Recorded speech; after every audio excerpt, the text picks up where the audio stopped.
What's up, everybody? We are back with part two of our picks and predictions for the week one games, getting into detail about all the offseason moves, acquisitions, departures that face each of these teams coming into week one as we analyze each of the matchups. And let's start with my favorite matchup of week one, a rematch of the divisional round of the AFC playoffs. The Baltimore Ravens taking on the Buffalo Bills. Ravens won 12 games last year and ended up losing to the Bills in the playoffs, who ultimately lost to the Chiefs. Bills coming off 13 wins and a Josh Allen MVP. Really tight spread here is basically a coin flip game and a high scoring one at that with 51.5 total points. And you look at the offenses of each team, and there's no question why the total is so high. Looking at the Ravens first, offense is such a huge strength for them with the number one ranked running unit, the number two ranked passing unit, behind great pass blocking offensive line, Lamar Jackson coming off a career year. You can point to a little bit of thin wide receiver depth of the Ravens here with Zay Flowers and Rashad Bateman not being true number ones in a traditional offense, but they rely heavily on their tight ends as well. Mark Andrews and Isaiah likely to pick up the slack.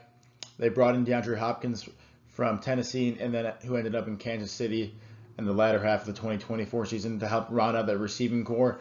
But this receiving core isn't supposed to look like most other teams because his passing attack isn't like when most other teams employ Lamar Jackson. This is such an ad hoc, ad-lib passing offense, really utilized by Lamar Jackson's ability to scramble around the pocket and extend plays.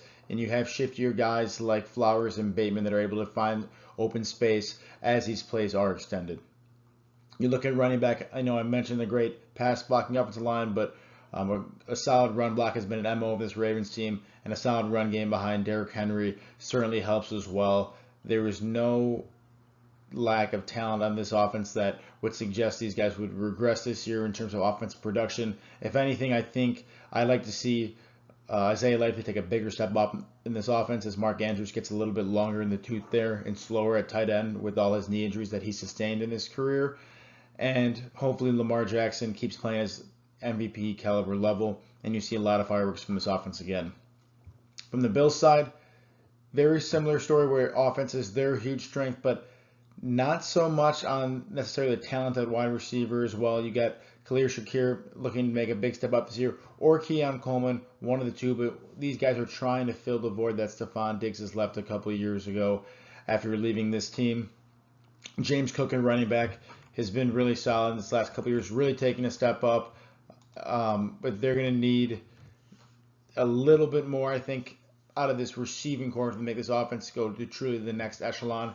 This run offense last year was the number three ranked unit, but really more so because of the strengths of James Cook, not necessarily because of the run blocking ability of this Bills offensive line. If you remembered from the MVP ceremonies this past offseason, I think the only other Pro Bowler on this offense besides Josh Allen was Deion Dawkins, the left tackle of this team. So not a ton of, at least on paper, and recognized talent, but hopefully a lot of these guys can take a step up this year. I think that just speaks to how great Josh Allen has been with this team, being able to perform at the level he has, put up the number of touchdowns, yards, rushings that he can do, despite a lot of the talent that he's not afforded on offense that other teams do have.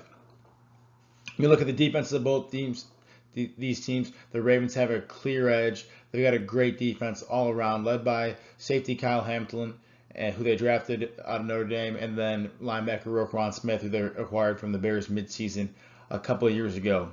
If you're looking to point out a weakness on this defense, it's certainly the pass rush. Not necessarily something we're used to out of a Ravens team, but secondary has been their much bigger strength. Really good in the run defense as well, attributed to Roquan Smith, who is just all over the place and covers so much ground, but looking for someone to step up in the pass rush here. You know, I mentioned the secondary. I mentioned Kyle Hamilton at safety. They've got long tenured Raven Marlon Humphreys at cornerback, and they added another longtime Pro Bowler Jair Alexander coming from the Packers at cornerback too. So that should make this secondary even more scary. Not to mention they used their first round pick on another safety similar to what they did with Kyle Hamilton a couple of years back. So it's the secondary for the Ravens that is the scariest part of this defensive unit, not the front seven like you're used to in Ravens of days past. Looking at the Buffalo Bills defense, really tail in a little bit of the opposite end of that coin from the Ravens. Not a ton of bright spots on this team outside of the pass rush, which actually should improve this year as they lose Von Miller but pick up Joey Bosa to help fortify that front four defensive line. Other than that, they didn't make a ton of changes on defense. They didn't stack up that well defensively last year, which is ultimately why they had some trouble against the Chiefs in the playoffs. But the real crutch of this defense is their coverage unit, ranking second to last in the NFL last year. Part of that is because some of their guys were hurt, but getting a couple guys back from injury should help, but certainly is a long ways away from making this defense even above average coverage unit. I'd be a little bit concerned, and still will be a little bit concerned about this Bills defense. Add that all up together, and for me, even before doing this analysis, it was clear that I was going to be picking the Ravens this game. I think they're the much more talented team all around. I think there's still a lot of people out there that think that Lamar Jackson should have been the MVP last year and not Josh Allen, and they would be well within their right to believe that. I just have seen a pattern with Lamar Jackson in the playoffs, especially not showing up against big games, but that has not been the case in the regular season. I think the Ravens are the much more talented team. I think backed by a better running game, at least a better passing grade, and I think you can make the argument better passing weapons than the Bills have, a better defense, better run game, better coaching. A lot of things are going the Ravens' way here, and if the Bills are going to win this game, luckily they have a big home field advantage in Buffalo this game. If they're going to win, it's going to be all on the backs of Josh Allen, as it had been all of last year, and I just don't think that's sustainable against a team as good of a caliber as the Ravens are. Before we go to the next game, don't forget to like the video if you're enjoying it. Subscribe to the channel. Make sure you check out part 1. Check out all subsequent videos and comment on who you're taking this week. Another game that I'm really looking forward to watching, another two playoff teams in the same conference. You get the Lions going to Green Bay and playing the Packers. Lions 15 wins last year, but a really disappointing loss to the Commanders in the divisional round of the playoffs. Packers with 11 wins and a poor showing in the playoffs as well. You look at this Lions team, it's not hard to see how they won 15 wins. They did a combination of strengths on both sides of the football, dominating the offensive line with by far and away the best offensive line play, especially in the run blocking department last year. Losing a couple key guys in the interior of their offensive line, but keeping Taylor Decker and Penei Sewell at tackle here is going to help solidify this rushing unit as a top 5 team once again. When you get guys like Jahmyr Gibbs and David Montgomery at running back too, it makes that offensive shine that much more. But it's not all about the running game with this Detroit team. They actually had the #1 receiving grade last year, on top of the #6 passing grade, led by Amon-Ra St. Brown, but a lot of help with Jameson Williams when he's healthy and or not suspended. Sam Laporta there at tight end, a great receiving option as well. The big question on offense this year isn't about any personnel on the field. It's about how this new look offense is going to function and operate without offensive coordinator Ben Johnson, who has since taken a head coaching role with the Bears. All the talent in the world, it's all going to be about the schemes that this new offensive play caller can draw up and coordinate for these guys. Nothing to do with talent. Jared Goff at quarterback, I think, has been a pleasant surprise since the trade from Los Angeles. He's been a top 10 quarterback undeniably since his tenure there. And when this offensive line has given him time, which they've done very often, he's shown the ability to make just about every throw in the book. So it's going to be very interesting to see what this offense can do with the new play calling scheme. But at the end of the day, this is still a Dan Campbell-led team, and this offense is always churned underneath him. You look at the secondary for the Lions. That's their big standout unit on defense, led by Kirby Joseph. They brought in Maddox at cornerback from Philadelphia and DJ Reed at cornerback from the Jets to help fortify this secondary unit, which I think is poised to be another top 5 unit again this year. Their front 7 is their bigger weakness here, but not necessarily in the pass rush department, led by Aiden Hutchinson when he is healthy. They brought in Tyleik Williams at D tackle to help. What's going to hurt this pass rush a little bit is Adarius Smith's absence from this team, but getting Aiden Hutchinson back from injury should more than make up for that. It's really the run defense that is the crutch of this Lions defense. On the other side, the Packers, they've got an immense amount of talent on offense, really stacking up well with the Lions, honestly. Josh Jacobs, their running back, has been great behind this really highly ranked offensive line. The Packers, for the first time since I think 2002, drafted a wide receiver in the first round, selecting Matthew Golden, a big target out of Texas. They still got Jaden Reed, Dontavian Wicks, Romeo Doubs, even Tucker Kraft is a sneaky good option at tight end. So there's no shortage of talent on this Packers offense, especially the receiving core. What this receiving core really does need to clean up, and hopefully Matthew Golden can help with that, is the ability to catch the ball and not drop passes. The last few years, this unit has been leading the league in drop passes, and it's really a detriment to this offense and slows things down when they start to get into rhythm with Jordan Love at quarterback. The other thing that slows down this team in the rhythm on offense, the only thing that I think Jordan Love really needs to improve upon is his intermediate throws.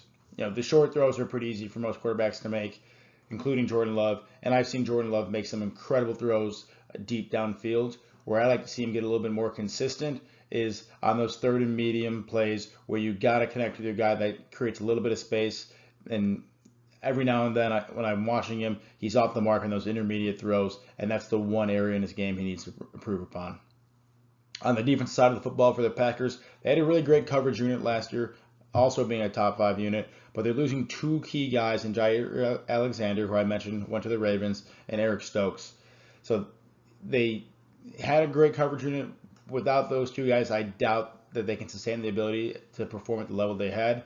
Probably will still be an above average, if not average unit with some of the guys they brought in free agency, but certainly can't make up for the talent loss there between Jair and Stokes. But the real problem on this team, much more than the Lions have, is their run defense. This is a bottom 10 unit in the run defense department, and that really doesn't bode well for them as the Lions come to town again with that great offensive line and probably the best running back combo in football. Because of that mismatch here, because of all the talent they have in Detroit, I'm taking the Lions to go on the road into Green Bay on week 1 and take down the Packers. Again, I think it's all attributed to, one, a really great secondary of the Lions, which I think is going to repeat as a top 5 unit. The X factor with Aiden Hutchinson getting after the quarterback, even despite the solid offensive line play led by Zach Tom there in Green Bay. But what I think the real killer is going to be is the 1-2 punch combo of Jahmyr Gibbs and David Montgomery behind this great offensive line and run blocking unit. I think that's what's ultimately going to put the Packers away. Another good game here between 10-win teams in 2024 with the Houston Texans taking on the Los Angeles Rams in LA this year. Both these teams won their division, albeit a little bit of a letdown for the Texans as they wanted to see C.J. Stroud make another leap off of his tremendous rookie season, instead falling into a little bit of a sophomore slump. He's definitely poised for a rebound this year in his 3rd season here, but the Texans find themselves in a really tough spot in the running department. Not only having Joe Mixon out to start the season at least a few weeks, having a lot of question marks around Nick Chubb as running back 1, or having to resort to rookie running back Woody Marks, they also find themselves behind a bottom 5 run blocking unit and losing their stalwart left tackle Laramie Tunsil to the Washington Commanders. So not a lot of good signs here with this. Again, this offensive run unit, I think they're going to struggle early and often, unless somehow Chubb can come to even a shell of what he had been during his time in Cleveland, or Woody Marks can really step up early as a rookie. But at the end of the day, no matter how much talent you have at running back, when you have a bottom 5 run blocking unit, it's really hard to find great production there. I think that's going to be the Achilles heel of this Texans team all season long. What is the strength on this offense in Houston is their wide receivers. Nico Collins coming back from injury, and he's proven to be a legitimate wide receiver 1. They brought in a great complementary target in Christian Kirk, and they used a high draft pick to draft wide receiver Jaden Higgins. So this team in this unit should be really strong for C.J. Stroud to rely on when this offensive line gives him enough time to get these guys the ball downfield. As good as their wide receiver room is, the shining star of this Texans team is their defense, with really their secondary being one of the best in the league. They got two of the best cornerbacks in the NFL with Derek Stingley Jr., who's a true shutdown corner, and Kamari Lassiter, who's probably the best number 2 cornerback in the game right now. And then the defensive line, adding pressure to the quarterback in these passing situations, you got Will Anderson Jr. and Daniil Hunter that both ranked amongst the top 20 in pass rushing last year. If you can point to any tough spot in this Houston defense, it is their run defense, being ranked, I think, just below average last year. Didn't do a ton to address it, but when your defense is as strong in the secondary and you have a good enough pass rush as these guys have, you can overlook in a slightly below average run unit. So this is going to be a top 5 overall defense. I think the only few teams that have more complete defenses than the Texans right now are, you could argue, the Eagles, and certainly the Broncos and the Steelers here. Other than that, I think you'd be hard-pressed to find a better defensive unit than what Houston's going to be putting on the field this season. For the Rams, another team here in this early on this card, stacked with offensive talent. You got Puka Nacua, who I think is truly one of the best wide receivers in this game, and an elite combo of separation, quickness, and strength. And then you're bringing in long-time wide receiver veteran Davante Adams, who succeeded everywhere he's went this in his career, albeit some of that is attributed to Aaron Rodgers. But that's got to be one of, if not the best, 1-2 punch at wide receiver combo this year, maybe outside of T. Higgins and Jamar Chase over there in Cincinnati. And then at running back, you have a really solid option there at Kyren Williams, who's been overperforming the last few seasons, even behind a subpar offensive line at times. The big question on offense is going to be Matt Stafford and really his ability to stay healthy this season, which isn't always the easiest when he's playing behind the the third worst pass blocking unit in football last year. They clearly know that they have a small window in Stafford's twilight of his career to keep winning with this team, already having won Super Bowl one with the Rams here in his tenure there. They added 3 veteran offensive linemen to help bolster this unit, but even then, this offensive line is average at best at protecting the quarterback. Luckily, first game of the season, Stafford should be healthy-ish and able to get the ball downfield to guys like Puka and Davante, and even that wide receiving core has some pretty good supporting cast for number 3 and number 4 receivers. The defense for this team really came alive in the second half of the year, led by rookie Jared Verse, fortifying both this pass rush and run defensive unit. And the weakness of this Rams defense is really in the coverage and makes them susceptible all year long. Didn't do a ton to address it in the offseason, bottom 10 coverage unit, and so that's what's going to hinder the this team this year. I think when I'm looking at it, if you were telling me these teams were playing in week 10 of this year, the edge would go to the Texans because, I don't think Matt Stafford is going to be able to play this season healthy, if not injured, all season long. But being that this team's going to be fresh in week 1, I like the Rams here with how well-rounded their offense is, with both a strong running game and 2 great wide receivers, and a very solid defense, again, with Jared Verse really making that team look great as his rookie season and kind of being the captain early and often. It's going to be a tight one. I could see this one going either way. Can certainly see this Houston secondary defense taking over. But I'm going to bet on Puka Nacua and Davante Adams, who are 2 elite wide receivers, to outflank this defense and then rely on, again, Kyren Williams in the run game to exploit the little bit of run defense inefficiencies that this Texans team has. This is probably my least confident pick that I've gotten in between picks or parts 1 and 2 of these 2 videos, because I really do love this Texans defense and think that single-handedly that they can win most games.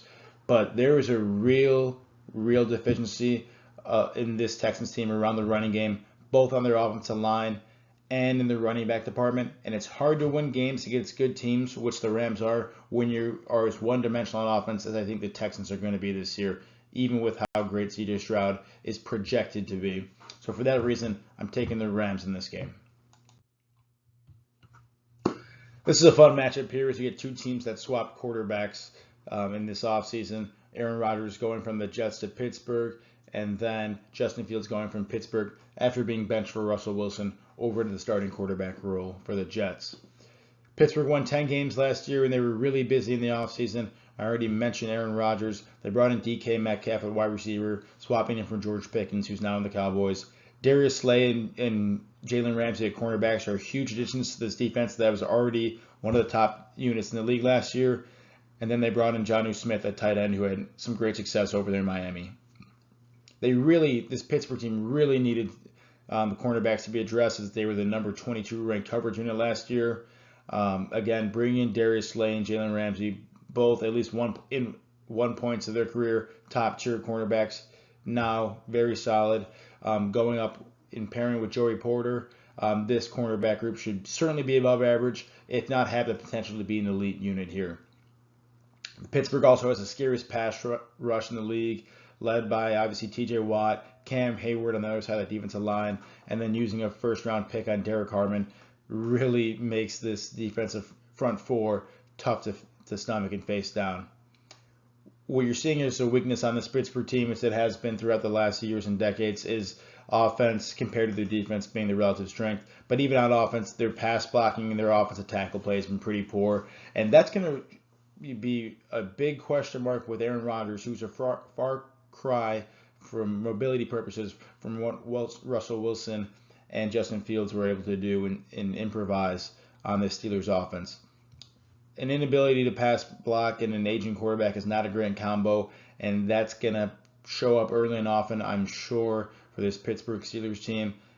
To add insult to injury, I don't think that this offense, outside of DK Metcalf, has a lot of depth for the receiving options, which is going to make it even more difficult for Rodgers to make big plays like he's used to in his career, at least pre-Jets in his career.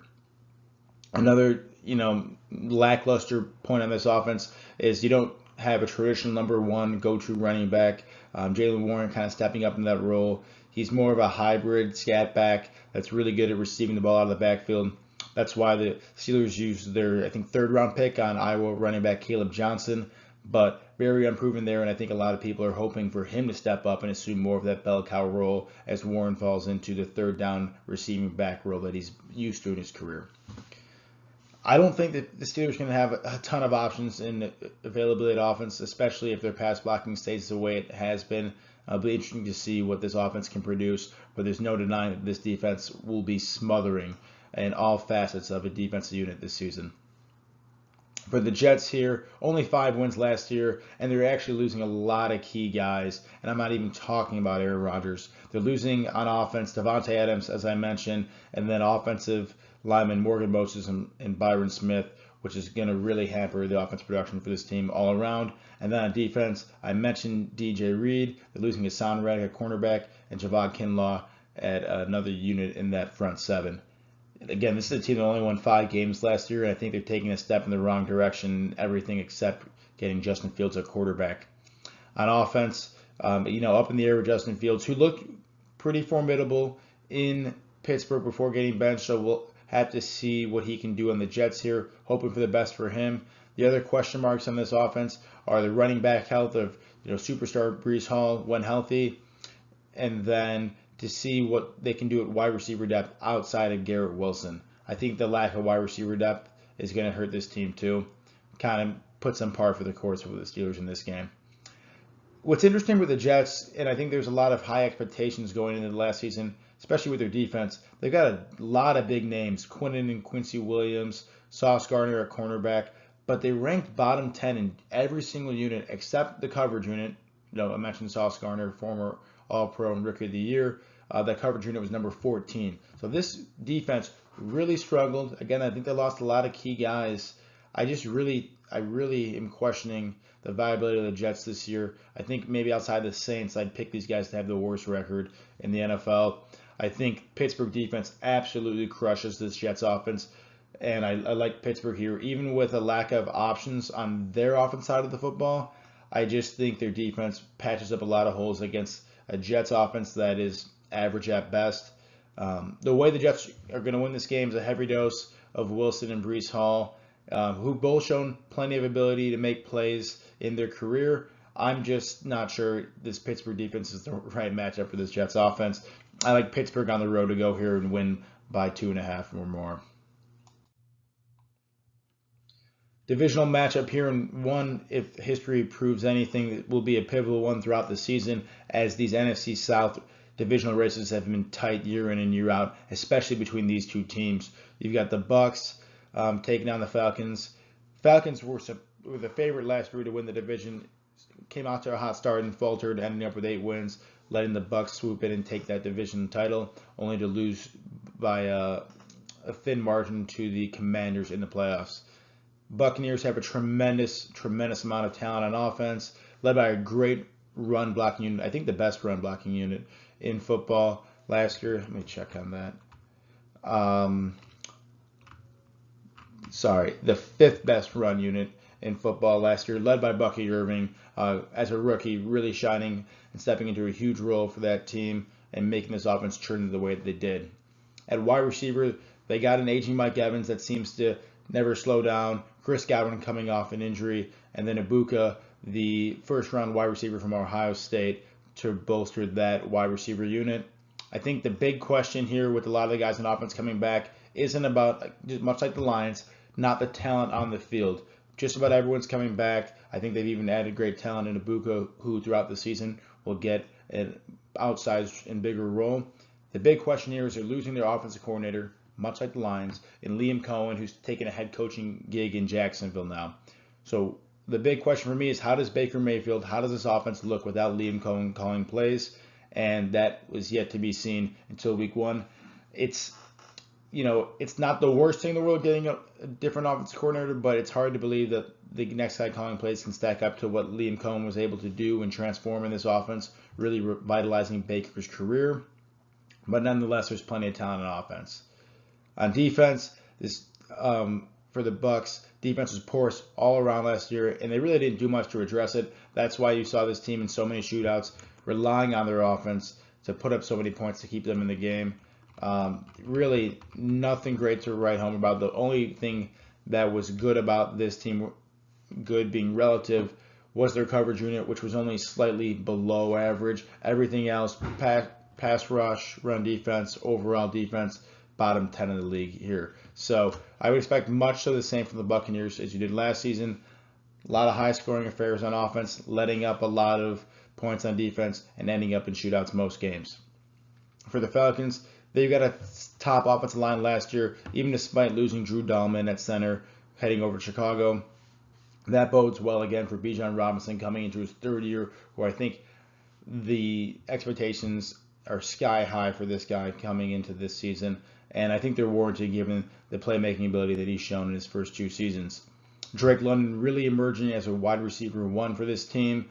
I'm a little concerned about the depth in the wide receiver unit, as I think Darnell Mooney is a number 2, is a little weak. And then Kyle Pitts, a tight end, who, if you've watched football and especially if you play fantasy football over the last few years, has not even come close to living up to his draft hype. A lot in this offense is going to fall, and a lot of eyes are going to be on Michael Penix Jr. Coming in a quarterback at his 2nd year here after backing up Kirk Cousins last year. Penix had a ton of success at Washington in his final season, but I think there were a lot of questions on his ability to fit into an offensive system in the NFL. He's going to have his opportunity here, and I think he's going to have to rely a lot on Drake London, but someone else in this receiving core, including Kyle Pitts, is going to have to step up if he's going to be successful. This team's going to do what they did last year and lean a ton on the run game and Bijan Robinson, and then we'll see how that plays out for them in this game. And the defense for Atlanta, really tough front 7 here, with the pass rush last year being non-existent. They were able to muster up a top 10 pass coverage unit, really led by cornerback A.J. Terrell and safety Jesse Bates. And that's what saved this unit last year. But still a lot of holes in this team. And when all I can really point to is saying that their offensive line, Bijan Robinson and Drake London, are highlights for this team, it's clear to see why the Falcons won 8 games last year and are projected to fall around the same amount in this season. I will say, when teams play in the NFC South, I really think you can throw out a lot of their record books and talent, and I put a lot of stock into the home team because for some reason that I can't explain, more often than not, it seems like the home team comes out on top for one reason or another. But I'm going to stick to my guns here and take the Buccaneers. Despite their poor defense, I think there's defensive woes on both sides of the football. It's undeniable that their offense is well-rounded in every facet of the game there. And I think, again, as long as they can come close to the offensive production they had under former coordinator Liam Cohen, I think this offense is enough to surpass the Falcons in this game. Here's a game that I don't think most people are concerned about, with the Commanders, who had an amazing season last year. With the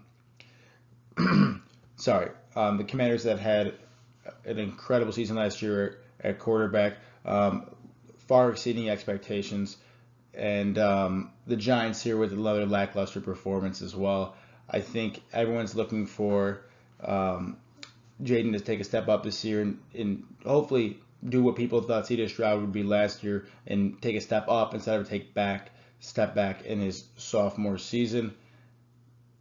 At running back, they already shipped out Robinson Jr. to the 49ers, so you're going to see a little bit of change up there. But what's the great shining spot outside of Jaden Daniels at quarterback is going to be Terry McLaurin at wide receiver, who's been great for them. I think the real story in this game is the Giants and their quarterback switch up from Daniel Jones, who's now in Cleveland, to Russell Wilson manning the helm there. I think a lot of people are expecting Malik Neighbors to take another step up at wide receiver after really shining last year. But other than that, and maybe the addition of Cam Scatterbo at running back, this Giants team remains largely the same, with a below average defense but above average pass rush with guys like Kayvon Thibodeau at the end. I'm not going to drone on too much in this game. I do think that the Commanders are going to win this one. I think much like everyone else. I think this -6, though, seems to be very much like a trap line. I think people are going to put too much stock in how the Giants did last year. I think Russell Wilson at quarterback is a big step up for this team. Like I mentioned, Malik Neighbors is slowly becoming, and showed flashes last year of being an elite wide receiver. I think he makes that leap this year. And something just seems fishy about this -6. I think you're going to see some regression to the mean from the Commanders. Maybe that sophomore slump from Jaden Daniels there, and a little bit less efficiency in the run game, I think, for this Commanders team, which could rear its face here and make this game a little bit closer than people think. So I'm taking the Commanders to win this game. Kind of hard not to, but I would be weary of this spread. Another game I'm not going to spend too much time on because I think this game has potential to be a blowout here. Saints are projected to be one of the worst, if not the worst teams in football this year, and I don't have too many good things to say about any facets of the game that they play, quite honestly. I think what you're looking at from this team, from the Saints, if you're looking optimistically, is you need a 30-year-old Alvin Kamara to continue to play at the efficiency that he has in his career, and you need Chris Olave to stay healthy and lead this wide receiving group. Regardless of what happens on offense, this is one of the worst defenses in the league, really struggling against the run defense, pass rush, coverage grade not much better, and they're not doing much to stop the offenses in the NFL. Luckily, the Cardinals aren't either. They have a pretty poor defense as well, but still better than what the Saints are putting out there. I think the big mismatch in this game here is the offense and the offensive line play, frankly, with the Cardinals having the number 4 ranked pass blocking unit and the number 13 ranked run block unit. You see the Saints pass block unit come there at dead last in the league. They're not getting much help at, again, wide receiver when a guy like Chris Olave is unhealthy. And then at quarterback as well, you're throwing out Spencer Rattler there, the unit. Like, if you're not going to give any quarterback time, they're going to have a hard time succeeding, let alone Spencer Rattler, who hasn't improved much in his career. I'm looking for the Cardinals here to take another step up on offense, as I think Trey McBride at tight end has potential to be tight end 1 this year. I think Marvin Harrison Jr., a former top 5 pick at wide receiver, is going to take a really big step up in his sophomore season. And as this offensive line continues to give Kyler Murray time, I think things are all going to connect. James Conner, great running back in dual threat out of the backfield as a receiver. Again, I think the Cardinals win this game, and I do think they're going to cover this 6 on the road, as the Saints, especially the offensive performance, is going to show truly anemic. This defense, I don't think is going to be much better either. And then finally, going to Monday Night Football, on a really intriguing game, especially for those in Chicago, with the Bears hosting the Vikings, slight underdogs at home here. Couple big question marks. I think a lot of them are around quarterback. We do got former top 5 pick J.J. McCarthy taking the helm after missing his entire first season with a tough knee injury, but still surrounded by a ton of talent there in Minnesota. No one can forget Justin Jefferson and how great he is. Top 2 receiver in the league, no doubt, potentially the best, depending on how you rank him versus Jamar Chase. Jordan Addison, who I don't think will be playing this game because of suspension, is a great number 2 option, but even without him, Naylor is a formidable receiver there in that core, and then you got a great receiving tight end at T.J. Hockenson. At running back, you've got Aaron Jones, who has been great throughout his career, but getting a little bit older, and that's why they brought in Jordan Mason from the 49ers to help fill out that running back room. A lot of talent here, again, in Minnesota. The big question mark for that team is going to be how J.J. McCarthy plays in his first snaps in an NFL game. For the Bears on offense, a lot of questions at quarterback with number 1 overall pick, Caleb Williams, coming into his 3rd season. Ton of talent around him as well, although slightly less than what you're seeing in Minnesota. But at wide receiver, you've got DJ Moore, former first-round pick Rome Odunze, and then pretty high draft pick in this NFL draft, Luther Burden III at rookie wide receiver. You got Cole Kmet, who's a former second-round draft pick at tight end, and the Bears just used their first-round draft pick for Colston Loveland at tight end as well. So no shortage of talent to pass through for him. At running back, you've got DeAndre Swift and even Roschon Johnson, who's shown sparks as a dual threat running back too. The big question for the Bears outside of Caleb Williams on offense was their offensive line, which is one of the most porous pass blocking, run blocking units last year. They did a lot to address that, bringing in, I mentioned Drew Dahlman, who was the 2nd highest ranked center in the league last year from the Falcons, and a couple other key guys. I think Joe Tooney from the Chiefs, and one guy from the Rams that I can't remember his name. They took a really tentative effort to address the interior of this offensive line and give Caleb Williams time to make throws to his really talented receiving core. No one was sacked more than Caleb Williams last year, and far away had the most pressures, knockdowns, and sacks this Bears unit did. The big question mark I have is going to be the defense for both these two teams.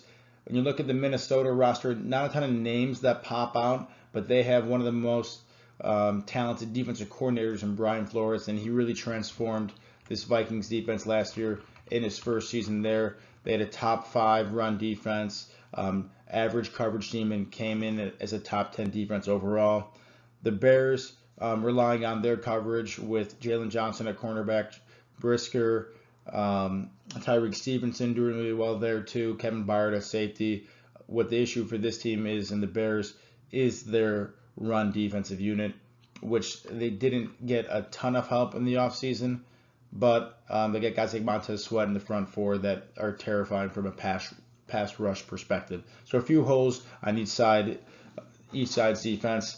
It ultimately comes down to, what do you think these offenses are going to do with these quarterbacks, and especially a new look offense with the Bears with Ben Johnson. If you believe that, like I do, that Ben Johnson is going to take all this talent and find a way to turn this into diamonds, then I think it's easy to believe the Bears are going to win this game. If you think that the Vikings and Kevin O'Connell at head coach for them can basically take any quarterback like they did with Sam Darnold and make them stars in this star-studded offense, then it's easy to see the Vikings winning this game as well. Ultimately, I'm going to bet against J.J. McCarthy going on the road under the lights in primetime in his first career NFL game and beating the Bears. I'm going to take I'm going to take Ben Johnson, Caleb Williams, and the rest of the talent on this Bears offense, and hopefully not regret taking the Bears to win this game. I think they get it done at home on Monday night, and I think you're starting to see a new era in the Bears offense with Ben Johnson calling plays, but what really is driving it is all the attention and care they took in this offensive line this offseason. I think that's really going to shine and give these guys a chance to succeed, especially against the Vikings team that is coming out with a quarterback playing his first game. These two teams are going to play later in this year, obviously being in the same division, and it's going to be a different story. I'm a little bit afraid of J.J. McCarthy becoming a really good quarterback in this league, especially under head coach Kevin O'Connell, but I don't think it's right now this early on in the season, and for that reason, I'm taking the Bears here at home. Hope you guys enjoyed the video. There will be more coming out for week 1, especially Survivor. But I appreciate you guys taking the time to watch the video, and I'll catch you guys next week.